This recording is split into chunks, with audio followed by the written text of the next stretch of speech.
Hello everyone, welcome to the channel of the leading Russian and CS electric motor tech store, C-Margal Electro. My name is Grigory and today I'm presenting the new 2024 model, the all-wheel drive electric ATV SE-Vortex.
There are different niches of electric ATVs. For example, there are the most budget-friendly ATVs, which have a rear axle, rear-wheel drive. They're all small, single-seaters, or at most have space for 1.5 people. They mostly have stiff suspension, and honestly, there's nothing good about them except the price. There are also electric ATVs that are all-wheel drive, large, powerful, with strong motors, big batteries, long range, and high speed. In short, everything about them is great. But there's one catch. They are very expensive. They can cost from 1,300,000, 1,400,000 and up. That's as of now. Today is 2024. What month is it? April. So, there are ATVs equipped with fully independent suspension and all-wheel drive. These models are mostly quite expensive and significantly larger in size. There are ATVs with all-wheel drive but without independent suspension. They're cheaper, but they're pretty stiff, uncomfortable, and, well, not that great. And there are ATVs with independent suspension, but without all-wheel drive. They seem to have everything going for them, but still, you won't go off-road without all-wheel drive, not even on light trails. And the Vortex perfectly fills this specific market niche, because here you already have fully independent suspension systems. You already have a capable all-wheel drive system.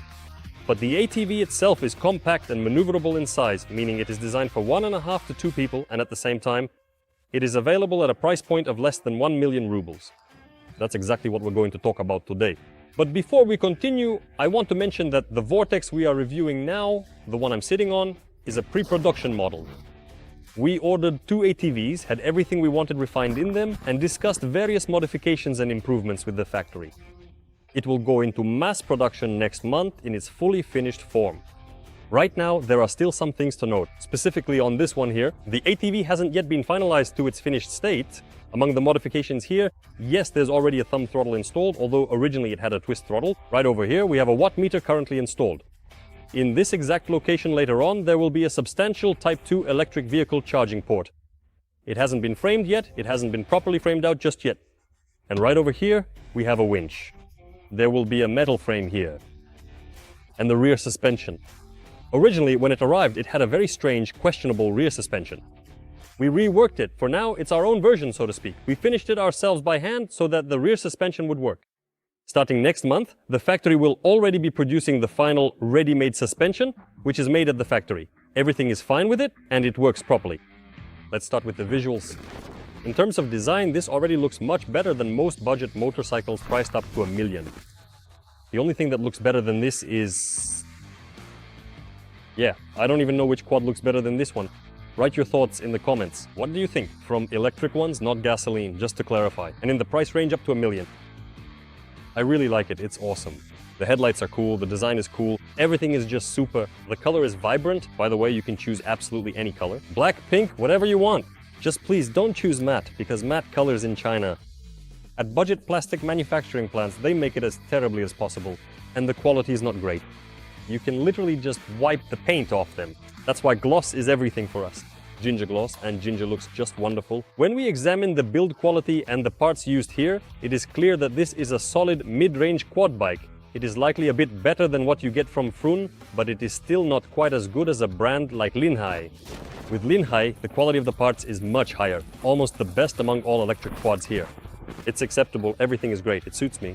Now, more details about the design. First of all, the quad is made in a very interesting way. It's angular. It even looks quite futuristic.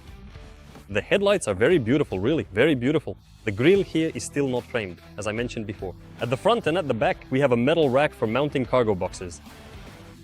Here, in front of the display, we have an interesting plastic windscreen, tinted. By the way, the display is also quite nice and it switches modes. I'll talk a bit later about how it switches modes. Overall, the quad is quite interesting.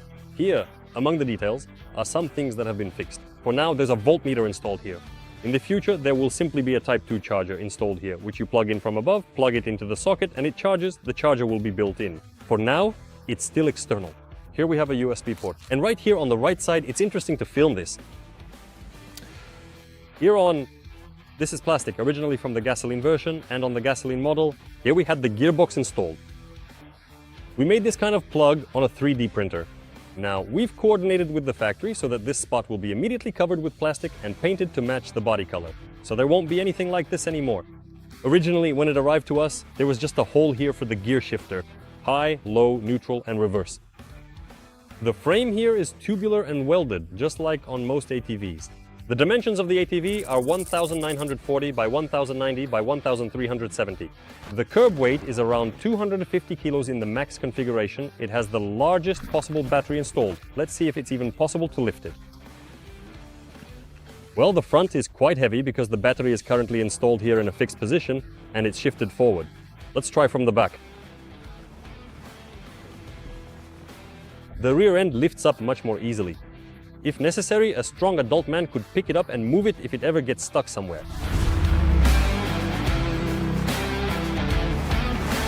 The SE-Vortex is equipped with independent suspension both in the front and rear, with double wishbones. The rims are aluminum, both front and rear. The front wheels are 25 by 8 by 12 and the rear are 25 by 10 by 12. The braking system is disc and hydraulic on all four wheels. At the moment, both the front and rear brakes are located on the handlebar. In the production version, we add a foot brake, which will brake both the front and rear simultaneously in a combined manner. There are two motors installed here, one for each axle.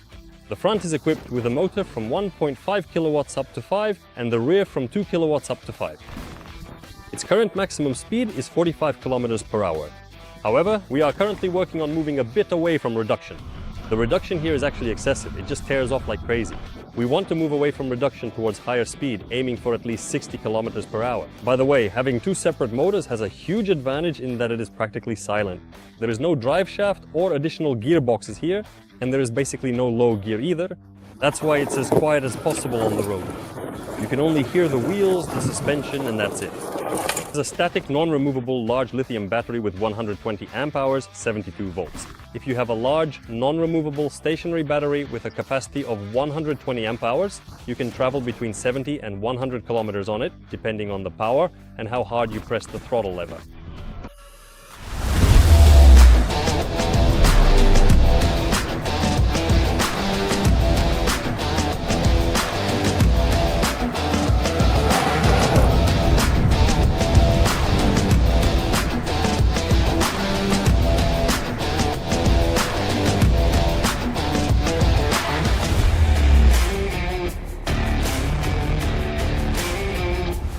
A bit about the seating and dimensions of the Vortex electric ATV. First of all, about the footrest. There is a protrusion here which is meant for the passenger in the back to place their foot on. So I am 194 centimeters in height and I can actually sit down quite comfortably. Well, to give you a better idea, a petite girl could easily fit in here too. If you squeeze in, even two big guys could fit. But in this position, I would actually have to sit exactly like this, with my knees pressed tightly against the hard front plastic. So, essentially, this particular ATV is really just a two-seater, perhaps suitable for a parent riding with a small child, a man with a very petite woman, or maybe two teenagers. But in reality, when you look at it, it is much more of a selfish quad bike designed for one big guy.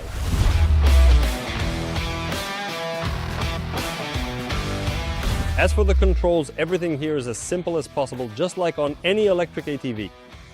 This block is the same on all ATVs. It controls the lights. Here we have the switch for low and high beams. By the way, notice that when you turn on the high beams, the display switches to a black theme. So, the system assumes that if you use the high beams, it's probably dark around you and it makes the display darker for your comfort. turn signals, horn, and here we have the winch remote. On the right-hand side, we have the toggle switch between rear wheel and all-wheel drive. You can also switch between forward and reverse, and select from 3 different speed settings. And of course, the throttle paddle is here, so you can accelerate, really go for it. We have 2 levers here, as I mentioned earlier. Here, both the front and rear brakes are controlled from the handlebar. Starting with the production version available in May, a rear brake will be included. POS. Consequently, if you order the ATV from May 2024 onwards, you will also receive a foot brake. The display screen shows your current speed, the active gear, first, second, third, or reverse, the battery charge, total mileage, and the trip distance for your session. There are also indicator icons on the sides for the turn signals and headlights, meaning they light up here as well. Under the left handlebar, there is a USB port with 2 charging slots. As for registration and documentation, everything here is straightforward. This is a self-propelled, low-power vehicle that does not require a license, as long as you don't drive it on public roads, and it doesn't need to be registered either. There's no need to get any operator or tractor licenses, and you don't need to get license plates. That covers all the specifications, I think. Now let's see what it can really do.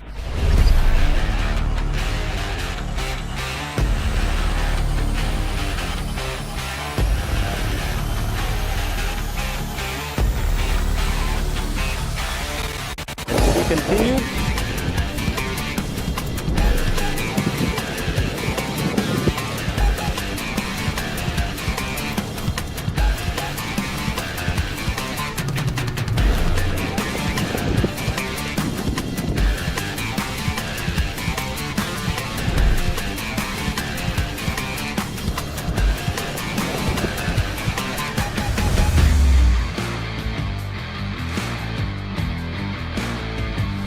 Now we're going to check the top speed of the electric ATV and its RTX. We've turned on the GPS, the speedometer is on, and I'm putting the GPS speedometer in my pocket. So, for the maximum speed settings we have here, we've got the all-wheel drive system enabled, and it is currently set to 3rd gear. We're trying for the maximum speed right now.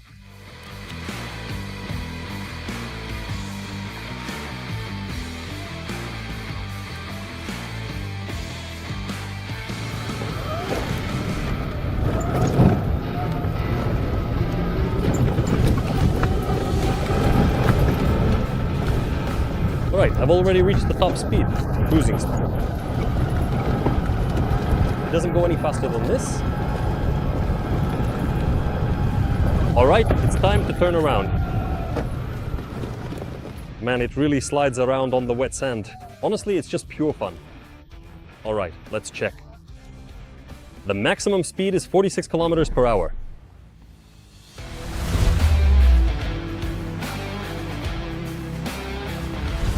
So we've come out here to this massive kind of open quarry, just to see exactly what the SE-Vortex is truly capable of doing. Here, as you can clearly see all around us, it's just completely bare ground, mostly wet soil mixed in with heavy sand. We have what seems like a relatively low-powered little ATV. It is quite small, seemingly harmless, and equipped with a very modest suspension system. Let's first see how well or how poorly it's going to manage to start off in this very loose and sandy soil. I'm now engaging the all-wheel drive, and carefully switching over to 3rd gear.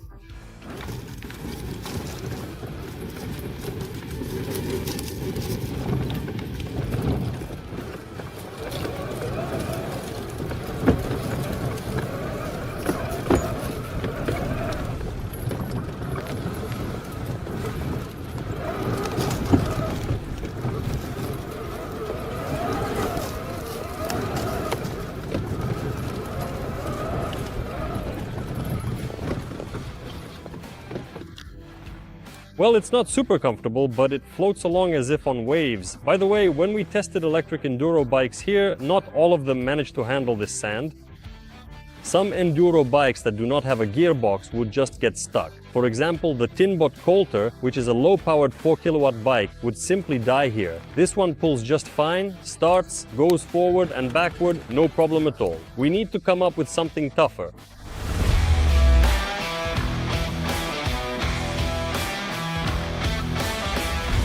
Well, we're not going all the way to the top, not all the way, because even I would freak out up there. But let's see what it can do. First, I'll try to get up there with a running start and then just by using torque. Right now, we're just trying to drive up.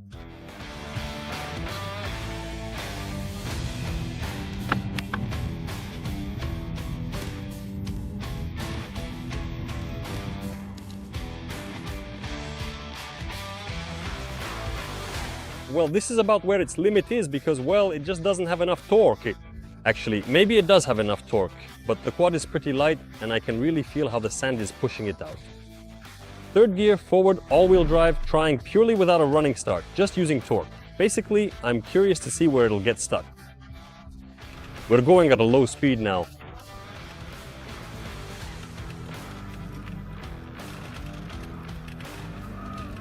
Here I already have to give it some gas. Come on, no, that's it, it's done here. So, as I said, this quad isn't meant for hardcore off-roading, but it's got plenty of torque. That is, if you don't go into a mess like this, then you'll have more than enough torque here. It passed the test with dignity. So now we've arrived at another hill. Here, the ground isn't as deep and sandy as it was in the quarry. We're in a little forest, far from the river. Basically, there are two hills. One is over there, and the other is over there. Let's try to tackle both of them. I hope it works out.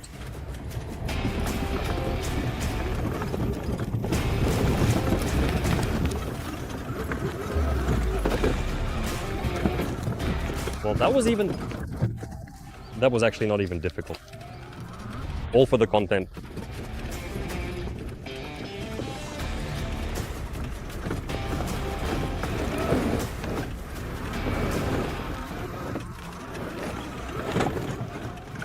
Well, yeah, I guess I won't find any steeper hills here. I won't find any here anymore.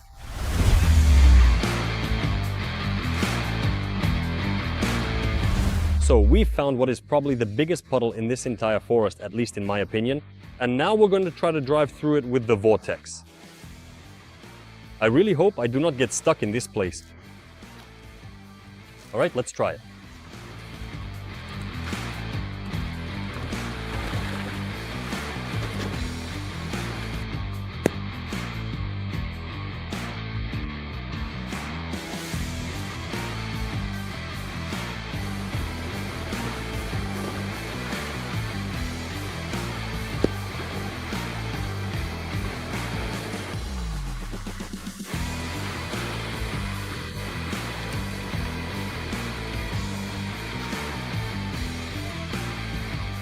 So guys, honestly, I've got to tell you, I don't even know what to think anymore. Where I could put it so that something would actually happen to it. Because just now we were driving and the water level was like this. Basically, the water level is now reaching up past more than half the wheel. And the battery unit is already completely submerged and wet. And still, nothing happens to it. Well, what about the motors? All right, the gearbox. I see it's wet, the motor is wet, both the front and rear ones.